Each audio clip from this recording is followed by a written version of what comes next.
चला मी पुट्टी मग आज जो वावरात मटण जेवाली तर जागेचा महिना घेऊन म्या बोरी खाली मांडली चूल चूल पेटेपर्यंत म्या म्हटलं भाजी गिजी चांगली धुवून घ्यावं, कारण की हलकी भाजी म्हटल्यावर इले 1 घंटा तर त्या धुयातच चालला होते. गंधाने माती गंज ठेवला चुलीवर.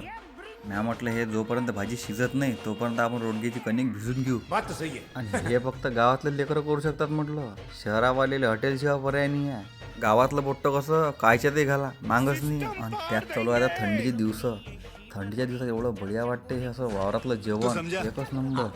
आणि पायता पायता आमचे रोडगे झाले करून तयार, फक्त ते आता जगऱ्यात टाकायचे होते.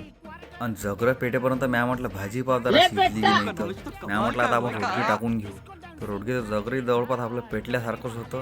रोडगे टाकून दिले जगऱ्यात. रोडगे करणं सगळ्यात कठीण काम आहे या जगातलं, अरमान चटके लागतात. मला वाटतं आता हे काय होईल नूडल्स, हे नूडल्स नाही मग हे हलकी भाजी.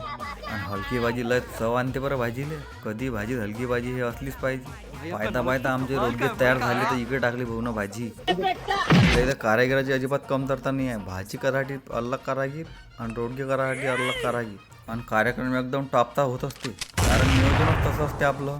आणि आपल्या भाऊनं विमलचा मारला बक्का आणि ठोकाला अलग, कारण की त्याचे रोडगे करून तयार झाले ते ठोकायला मदत करण. म्हटलं आता तुम्ही माझ्यावर चम्मच दाखवा, भाजी मी करतो. आणि ह्या दोघांना कायची सुस्ती नाही केली. निरा पाकिट फोडलं का उलणलं, पाकिट फोडलं का उलणलं त्याच्यात. आणि असं करता करता आपला मसाला जवळपास होत आलता. म्या म्हटलं त्यात थोडं पाणी टाकावं म्हणजे कसं बुडी लागत नाही ते. मग टाकलं त्यात पुरं मटण. तुम्हाला वाटलं हे मटण कायच्या निमित्त आहे बा, याला निमित्त काहीच नव्हतं. असं करा ह्या हिशोबाने ते ठेवल्या गेलं होतं. भाजी रोडके दोन्ही तयार झालं होतं, म्हणून म्या म्हटलं जेवायला बसायची तयारी करून घ्या. भाजीचा कलर कोणच समजते भाजी कशी आहे. त्यानंतर बसलो आम्ही जेवायला. मी जेवायपर्यंत तुम्ही हा व्हिडिओ मटण जेवणाऱ्याला हाणून द्या, म्हणजे शेअर करा.